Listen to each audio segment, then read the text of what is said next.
Good morning students and welcome to you in my class. In today's class, I'm going to teach you important extracts from your textbook. Class 12th की text book जिसका नाम है the spectrum, उसमें हमने जिन poems को study किया है उन पर आधारित जो इम्पोर्टेंट एक्सट्रैक्ट्स हैं जो आपकी फाइनल परीक्षा में पूछे जाते हैं, आज हम उनको स्टडी करेंगे। हम अच्छी तरह इन कविताओं का अध्ययन कर चुके हैं डीजी लैब के माध्यम से। हम इन पे नोट्स बना चुके हैं, हम इनके क्वेश्चन आंसर्स भी स्टडी कर चुके हैं। एक प्रश्न आपकी बोर्ड परीक्षा में आपसे पूछा जाता है जिसको ए और बी दो पार्ट्स में पूछा जाता है और इसका टोटल वेटेज होता है 6 मार्क्स का, जिसमें सब्जेक्टिव और ऑब्जेक्टिव दोनों ही प्रकार के प्रश्न आपसे पूछे जाते हैं। तो उन प्रश्नों का अध्ययन हम आज की कक्षा में करेंगे। कोविड की स्थिति को हम सभी देख रहे हैं और ऑनलाइन स्टडीज़ के माध्यम से हमें अपनी पढ़ाई को कंटिन्यू रखना है और परीक्षा में अच्छे परिणाम की तैयारी के लिए हमको तैयार रहना है। तो बच्चों, आज हम शुरू करते हैं लेसन 1 जिसका नाम है teach me to listen lord. ये कविता हम बहुत अच्छी तरह पढ़ चुके हैं। इस कविता में से जो इम्पोर्टेंट एक्सट्रैक्ट पिछले कुछ वर्षों से लगातार पूछे जा रहे हैं, आज हम उनको देखेंगे। यहाँ पर फर्स्ट स्टैंजा पोएम का दिया गया है, teach me to listen lord to those nearest me, my family, my friends, my co-workers, help me to be aware that no matter what words I hear, the message is accept to the person I am, listen to me। यहाँ पर poet इस poem में Lord यानी भगवान से, ईश्वर से ये प्रार्थना कर रहे हैं कि हे लॉर्ड, हे ईश्वर, मुझे लिसन यानी सुनने की शिक्षा दे दीजिए, सुनने का ज्ञान मुझे दे दीजिए। किन किन को सुनने की बात कही जा रही है इस स्टैंजा में? टू दोज नियरेस्ट मी, जो मेरे पास हैं। माई फैमिली, कौन होता है हमारे पास? सबसे समीप होते हैं हमारे फैमिली मेंबर्स, हमारे फ्रेंड्स और हमारे साथ काम करने वाले लोग यानी co-workers। Help me to be aware that no matter what words I hear, the message is accept the person I am, listen to me. हे ईश्वर, मुझे एक्सेप्ट कर लीजिए, मुझे स्वीकार लीजिए, मैं जैसा हूँ उसी स्थिति में मुझे स्वीकार लीजिए। No matter what words I hear, और मैं जो शब्द सुनता हूँ कोई बात नहीं, कोई मैटर नहीं। The message is accept the person I am, मुझे इसी स्थिति में स्वीकार लीजिए, मेरी विनती को एक्सेप्ट कर लीजिए। अब इस पर बेस्ड जो क्वेश्चंस हैं, the first question is for home is the word Lord used. Word Lord इसमें किसके लिए यूज किया गया है? तो बच्चों, मैंने आपको बताया था the word Lord is used for God. God के लिए, भगवान के लिए लॉर्ड शब्द का प्रयोग यहाँ किया गया है। Now the next question is how does the poet want to listen first. सबसे पहले पोएट किसको सुनने की शिक्षा चाहता है कि हम किसको सुन सकें, ऐसी शक्ति हमें दे दे। तो the poet wants to listen first to his family, friends and co-workers। Poet ask God, कभी यहाँ पर लॉर्ड से, भगवान से, गॉड से पूछ रहा है कि उसको ऐसी सुनने की क्षमता दे दे जिसमें वो अपने फैमिली मेंबर्स को, अपने फ्रेंड्स को और अपने co-workers यानी उसके साथ काम करने वाले व्यक्तियों की पुकार को सुन सके। Now the next question is what is the message of the poem. इस स्टैंजा में क्या मैसेज दिया गया है, क्या संदेश दिया गया है? The message is accept the person I am, listen to me, that is submission to God. यहाँ पर पोएट जो इस स्टैंजा के माध्यम से मैसेज दे रहे हैं वो ये दे रहे हैं कि accept the person I am, मैं जैसा भी हूँ मुझे स्वीकार लीजिए, एंड लिसन टू मी, और मेरी जो पुकार है, मेरी जो प्रार्थना है उसको सुन लीजिए, उसको भी स्वीकार लीजिए। इसका मतलब क्या है? आई का मतलब होता है that is the submission to God, यानी यहाँ इन लाइंस के थ्रू पोएट अपने आप को भगवान के आगे प्रस्तुत कर रहा है, समर्पित कर रहा है, सबमिट कर रहा है। तो बेटा दीज 3 क्वेश्चंस जो हैं ये मैंने आपके लिए प्रिपेयर करके रखे हैं। Many more questions can be prepared, इससे और भी कई प्रश्न बनाए जा सकते हैं ऑब्जेक्टिव जिनको आपको तैयार करना है। Like what is the opposite of nearest, nearest का ऑपोजिट, और 4 options will be given to you. उन 4 विकल्पों में से आप उसके आंसर दे सकते हैं। नियर का मतलब होता है समीप, सबसे करीब। इसी तरह और भी प्रश्न आपको इस एक्सट्रैक्ट पर बेस्ड कविता परीक्षा में पूछे जा सकते हैं। Now the next important stanza from this poem is Teach me to listen, Lord, to those far from me. The whisper of the hopeless, the plea of the forgotten, the cry of the anguished. अब these lines you have already studied in your last classes. अपनी last कक्षाओं में आप इन lines को पढ़ चुके हैं, फिर भी हम इनको रिवाइज करेंगे. Teach me to listen Lord, हे ईश्वर मुझे सुनने की शक्ति प्रदान कीजिए. किनको? To those far from me, वह जो हम मुझसे दूर हैं. फार फार यानी दूर. अभी जो लास्ट स्टैंजा हमने पढ़ा था उसमें नियरेस्ट यानी जो सबसे समीप लोग हैं, जैसे फैमिली मेंबर्स, उनको सुनने की बात की गई थी. और यहाँ इस स्टैंजा में जो दूर लोग हैं, दूरस्थ लोग हैं, उनको सुनने की प्रार्थना कवि ईश्वर से कर रहा है. The whisper of the hopeless, अब वो दूर लोग कौन है? Who are the people far from the poet? कवि से दूर कौन कौन लोग हैं? The whisper of the hopeless, ऐसे लोग जो निराश हैं, जिनमें आशा की कोई उमंग नहीं बची है. And the plea of the forgotten, और ऐसे लोग जिनको सोसाइटी ने, समाज ने फॉरगटन यानी भुला दिया है, यानी गरीब लोग, अबला लोग. The cry of the anguished, और जो पीड़ित हैं उनकी क्राई, उनकी चीख, उनकी पुकार को पोएट सुन सके, ऐसी शक्ति वो लॉर्ड से, भगवान से मांगना चाहते हैं. Now the questions which are based on this stanza are, who says teach me to listen Lord? फिर वही बात कि किसने कहा who says teach me to listen Lord? तो who is praying in the poem? कविता में कौन प्रार्थना कर रहा है? कविता में कवि प्रार्थना कर रहा है ईश्वर से. The poet is praying to the God. Now the next question is, whom does the poet want to listen to in these lines? तो कवि इन लाइन्स में, ये जो लाइन्स आपने देखी, इन लाइन्स में किनको सुनने की बात कर रहे हैं? The poet is asking to listen the people who are far from him, जो उनसे दूर हैं. तो the answer is the poet wants to listen to those who are far from him, दूर जो लोग हैं. और यहाँ far people किन्हें कहा गया है? उन लोगों को जो anguished हैं, जो forgotten by the society, जिन्हें सोसाइटी के द्वारा भुला दिया गया है, जो hopeless है, जिनके जीवन में उम्मीद की कोई जो किरण है वो बाकी नहीं बची है. ऐसे लोगों को पोएट ने फार कहा है कि वो दूर लोग हैं. Now the next question, who are the people far from us? हमसे जो दूर है वो कौन है? The people far from us are the hopeless, the forgotten and the anguished, जो आपकी इस स्टैंजा की तीनों लाइंस में पूछा गया. देखिए, the people far from the poet are hopeless, forgotten and anguished. तो आपको पोएम के इस एक्सट्रैक्ट को अच्छी तरह रीड करके, स्टडी करके इन क्वेश्चंस के आंसर ढूंढ कर देना है. ऑब्जेक्टिव भी इन्हीं में से पूछे जाएंगे और सब्जेक्टिव क्वेश्चंस भी इन्हीं में से पूछे जाएंगे. Now the next question is, here it is the next stanza from the poem. Teach me to listen lord to myself, help me to be less afraid, to trust the voice inside in the deepest part of me. यहाँ poet नई बात कह रहे हैं. Teach me to listen lord to myself. In the earlier two stanzas, the poet has asked the Lord to listen the people who are nearest. In the next stanza, the poet has asked Lord to listen the people who are far from him. And in this stanza, the poet is asking Lord to listen to himself. इस stanza में कवि प्रार्थना कर रहे हैं भगवान से कि वो कवि को ऐसी शक्ति प्रदान करे कि वो स्वयं की अंतरात्मा की आवाज को सुन सके. Help me to be less afraid, to trust the voice inside, in the deepest part of me. Poet क्या कहते हैं? Teach me to listen, Lord, to myself. हे भगवान, है प्रभु, मुझे ऐसी शक्ति दीजिए कि मैं अपने अंदर की आवाज को सुन सकूं. मैं less afraid, मैं कम डरूं. To trust the voice inside, और जो मुझे अंतरात्मा की जो आवाज आती है मैं उस पर ट्रस्ट यानी विश्वास कर सकूं.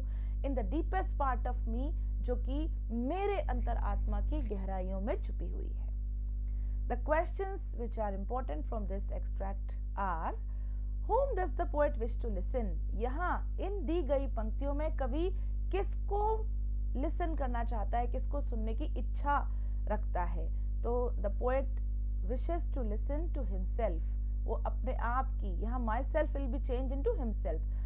my word किसके लिए आया है? the word my is used for the poet, कवि के लिए आया है. now the next question is, whom does the poet want to trust? अब यहाँ कवि किस पर ट्रस्ट यानी विश्वास करना चाहता है?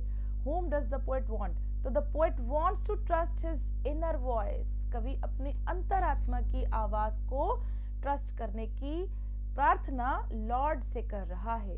Now the next question, find the word which means believe. ऐसा वर्ड इसमें से ढूंढ के बताना है जिसका अर्थ होता है believe. The word is trust. Trust मतलब होता है विश्वास करना, बिलीव करना। Now we come to the next stanza of this poem. Teach me to listen, Lord, for your voice, in busyness and in boredom, in certainty and in doubt, in noise and in silence. Teach me to listen, Lord.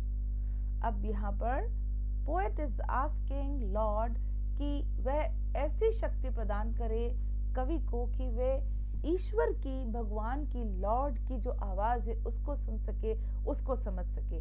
और कब कब वो ऐसा कर सके?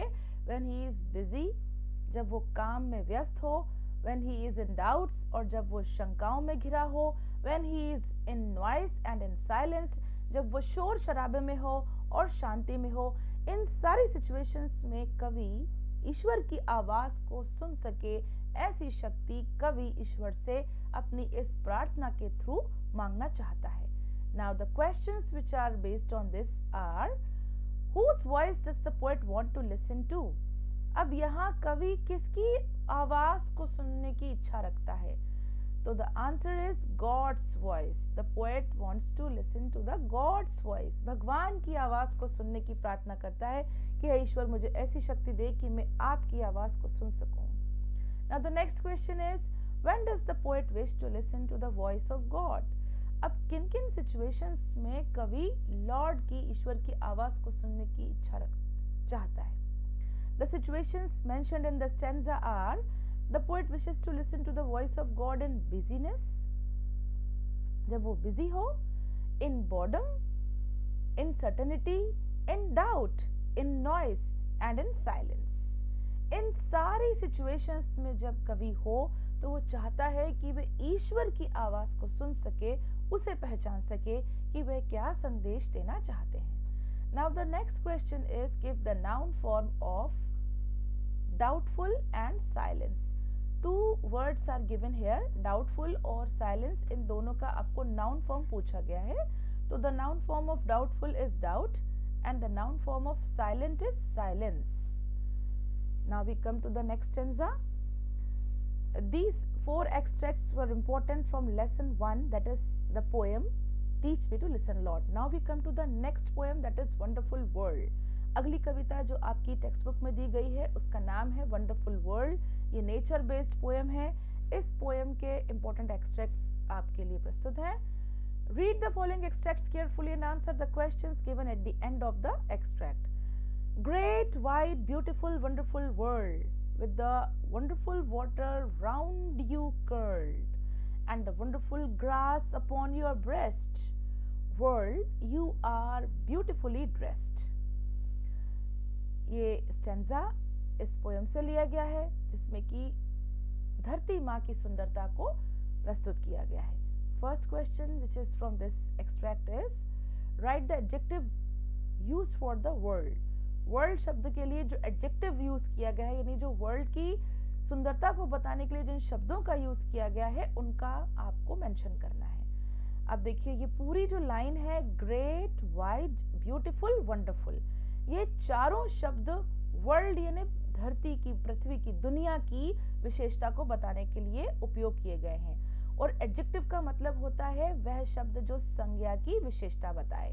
तो यहाँ first line में संज्ञा है वर्ल्ड, दुनिया, और उसकी विशेषता बताई गई है महान, ग्रेट है। दुनिया कैसी है, वर्ल्ड कैसी है, ग्रेट है। वाइड, वाइड यानी दूर दूर तक फैली हुई है। ब्यूटीफुल है, सुंदर है, और वंडरफुल है। तो ये चारों शब्द वर्ल्ड शब्द की विशेषताओं को व्यक्त कर रहे हैं। Now the next question is, what is there upon the world's breast? धरती माँ की छाती पर क्या है? There is a wonderful grass upon the world's breast. धरती माँ की छाती घास से, घास के मैदानों से लदी हुई है, भरी हुई है, यानी घास उस पर बिछी हुई है, फैली हुई है। Now the next question is, find out the word meaning similar to chest. Chest शब्द का समानार्थी शब्द आपको इस एक्सट्रैक्ट में से ढूंढकर लिखना है. And the word which is similar to the meaning of breast is chest. तो यहाँ आपका जो चेस्ट शब्द है इसका उत्तर है ब्रेस्ट. ये दोनों एक दूसरे के समानार्थी शब्द हैं. Now we come to the next stanza which is important from this poem. The wonderful air is over me and the wonderful wind is shaking the tree. It walks on the water and whirls the mills and talks to itself on the tops of the hills. कितनी सुंदरता से वर्णन किया गया है पृथ्वी का और पृथ्वी पर जो चीजें मौजूद हैं उन चीजों का. यहाँ बताया गया है कि the wonderful air is over me. Who is me? World. जो वर्ल्ड है, पृथ्वी है, उसके ऊपर क्या क्या है? Wonderful air. ये जो एयर है, ये वायु जो है, ये बहुत ही वंडरफुल है क्योंकि इससे हम श्वास लेते हैं. अगर ये ना हो तो हम जीवित ना हो. And the wonderful wind is shaking the tree. और जो विंड है, जब यानी एयर, हवा, वायु जब तेज चलती है तो ये ट्रीज को, पेड़ों को, वृक्षों को शेक करती है, उनको हिलाती है. It walks on the water. और ये पानी पे चलती है. कौन? वायु. उससे लहरें उठती हैं. And whirls the mills. और जो पवन चक्की के पंखे हैं उनको ये हिलाती है. And talks to itself on the tops of the hills. और जब पहाड़ियों की चोटियों पर जाती है तो एक अजीब प्रकार की ध्वनि उत्पन्न होती है. तो मानो ऐसा लगता है कि ये पहाड़ की चोटियों से बात कर रही हो. अब हम इस पर आधारित प्रश्नों को देखते हैं. Which two things have been described wonderful in these lines? In lines में किन दो चीजों को वंडरफुल कहा गया है? तो वो जो दो चीजें हैं जिन्हें वंडरफुल कहा गया है, they are air and wind. दोनों ही एक दूसरे के समानार्थी हैं, लेकिन एयर जो होती है वो शांत होती है और जब थोड़ी तेज होती है तो वो विंड कहलाती है. Now the next word is the wind shakes the tree and walks on the water.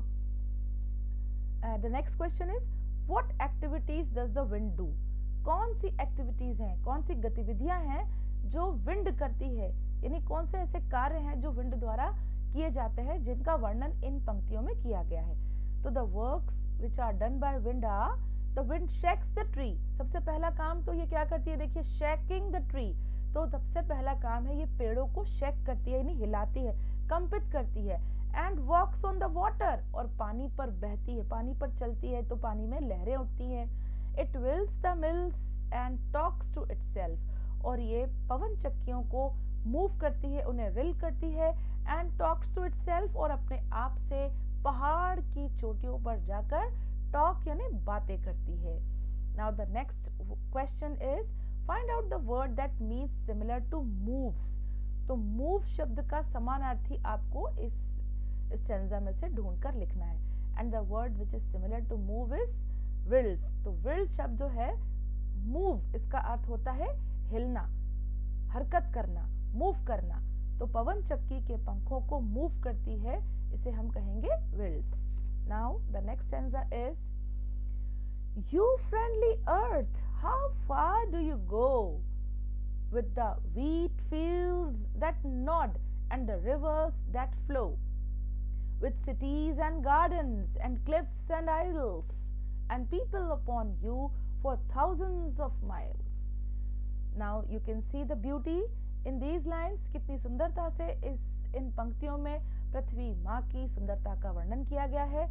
You friendly earth, यहाँ पर अर्थ को, पृथ्वी को फ्रेंडली कहकर संबोधित किया गया है कि ये अर्थ जो है ये बहुत ही फ्रेंडली है. तुम कितनी फ्रेंडली हो. Because you far do you go, how far do you go, कितनी दूर दूर तक तुम फैली हुई हो. And with the wheat fields that nod. और तुम्हारी छाती पर गेहूं के खेत जो हैं वो लहलहाते हैं. And the rivers that flow. और नदियां हैं जो बहती हैं. With cities and gardens and cliffs and isles. और तुम्हारी छाती के ऊपर सिटीज और गार्डन्स हैं, यानी शहर बसे हुए हैं और बाग लगे हुए हैं. और क्लिफ्स यानी पहाड़ की चोटियां हैं. और आइल्स यानी पानी के जो आइलैंड्स हैं वो बसे हुए हैं. And people upon you for thousands of miles. और तुम्हारे ऊपर थाउजेंड्स यानी हजारों हजारों सालों से लोग, मनुष्य जो है वो वास कर रहे हैं. तो है पृथ्वी माँ, तुम कितनी फ्रेंडली हो. इन सब को वास करने के लिए तुमने जगह दी हुई है. ये सब तुम्हारे ऊपर ही वास कर रहे हैं. अब इस पर आधारित प्रश्न आपसे पूछे गए हैं। What do the wheat fields and the reverse do. अब देखिए पूछा गया है कि जो व्हीट फील्ड्स हैं, गेहूं के खेत और रिवर्स हैं, ये क्या करते हैं। तो उनके लिए वर्ड आया है wheat fields nod. Wheat fields जो है वो लहलहाते हैं और रिवर्स जो है वो फ्लो करती हैं, बहती हैं। तो your answer is the wheat fields nod and the rivers flow.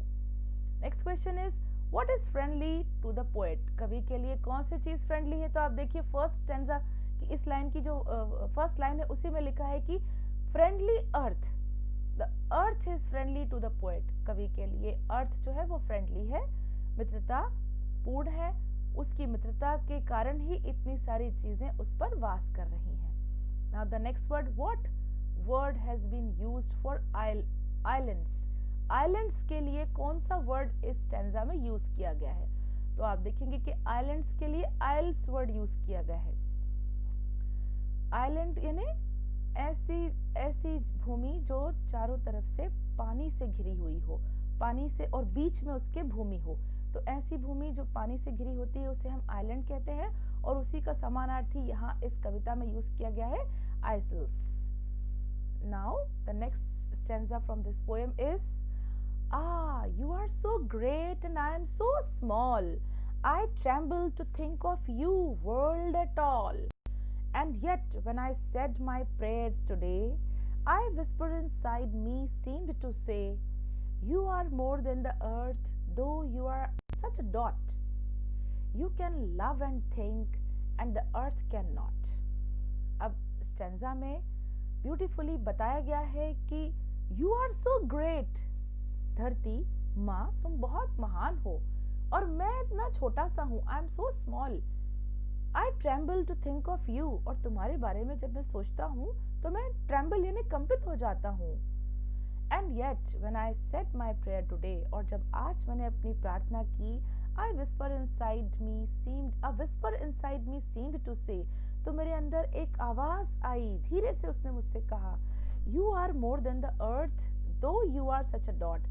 क्या कहा कि भले ही पृथ्वी माँ इतनी महान हो, इतनी विशाल हो, इतनी ग्रेट हो, लेकिन तुम जो हो यानी मनुष्य जो है वो भले ही एक डॉट के समान हो, एक बिंदु के समान हो, लेकिन वो कैसा है, वो बहुत ही you can love and think, क्यों मोर देन द अर्थ, जो मनुष्य है वो अर्थ से, पृथ्वी से कहीं बढ़कर है। क्यों? क्योंकि वह थिंक और लव दो काम वो कर सकता है, वो प्रेम कर सकता है और वो सोच सकता है, परंतु जो पृथ्वी है वो ऐसा नहीं कर सकती। तो पूरी कविता में धरती माँ का बखान किया गया है, उनकी महान, उनकी विशाल काय जो आकृति है और उसके ऊपर जो पेड़ हैं, जो गार्डन है, जो नदियां हैं, उनका वर्णन किया गया है। लेकिन अंतिम लाइन में एक विस्पर, एक पुकार जो आकर अपनी उसकी प्रेयर में कवि के कानों में आकर जो कह जाती है, वो क्या है कि भले ही तुम एक डॉट के समान हो, लेकिन तुम्हारे अंदर बहुत शक्ति है, तुम बहुत शक्तिशाली हो। क्यों हो? क्योंकि तुम प्रेम कर सकते हो और सोच सकते हो, और ऐसा पृथ्वी नहीं कर सकती। ये मैसेज इस कविता के माध्यम से आप कक्षा 12 के बच्चों को दिया गया है। अब इस पर बेस्ड क्वेश्चंस हैं। The first question is what difference does the poet at first see between himself and the world. क्या अंतर कवि देखता है अपने अंदर और पृथ्वी के अंदर। डिफरेंस यानी अंतर, बिटवीन हिमसेल्फ यानी खुद के और पृथ्वी माँ के अंदर। तो the answer is the poet sees that the earth is very great and he is very small. पहला अंतर तो यह है कि कवि ये देखता है कि पृथ्वी जो है वो बहुत बड़ी है और वो जो है उसके आगे एक डॉट के समान है, एक बिंदु के समान है, बहुत छोटा है। Now the next question is what does the whisper in the poets years से। अब जब वो प्रार्थना करता है तो वो एक जो विस्पर है, जो एक आवाज है, वो कवि के कानों में आकर क्या कहती है। तो the whisper in the poet's ear says you are more than the earth though you are such a dot, you can love and think and the earth cannot. वो जो आवाज है जो उसकी प्रार्थना के समय कवि के कानों में आकर कहती है, वो ये कहती है कि तुम भले ही पृथ्वी बहुत विशाल काय है और तुम एक बिंदु के समान हो, लेकिन you can love and think but the earth can not. तुम प्यार कर सकते हो, प्रेम कर सकते हो और सोच सकते हो। यह शक्ति ईश्वर ने और किसी को प्रदान नहीं की है, तो यह शक्ति पृथ्वी के पास भी नहीं है। Now the next question is find out the antonym of small from the poem. कविता से स्मॉल शब्द का एंटोनिम आपको ढूंढकर लिखना है। एंटोनिम यानी विलोम। स्मॉल यानी छोटा, और इसका एंटोनिम जो कविता में है दैट इज ग्रेट यानी महान, बड़ा। तो बच्चों, आज की क्लास में आपने 2 पोएम्स पर बेस्ड एक्सट्रैक्ट्स और उन पर बेस्ड क्वेश्चन आंसर्स को स्टडी किया। Poem 1 teach me to listen Lord and poem 2 wonderful world. इन कविताओं में से जो एक्सट्रैक्ट परीक्षा में पूछे जाते हैं लगभग उन सभी को मैंने फोकस किया है। आपको इनको अच्छी तरह स्टडी करना है और इन पर बेस्ड क्वेश्चन आंसर्स को स्टडी करना है। और भी प्रश्न इसके अलावा इन पर बनाकर पूछे जा सकते हैं, जिनकी स्टडी, जिनकी तैयारी आपको स्वयं करना है। आज की क्लास में हम यही विराम लेंगे, अगली क्लास में फिर मिलेंगे। जब तक के लिए गुड बाय।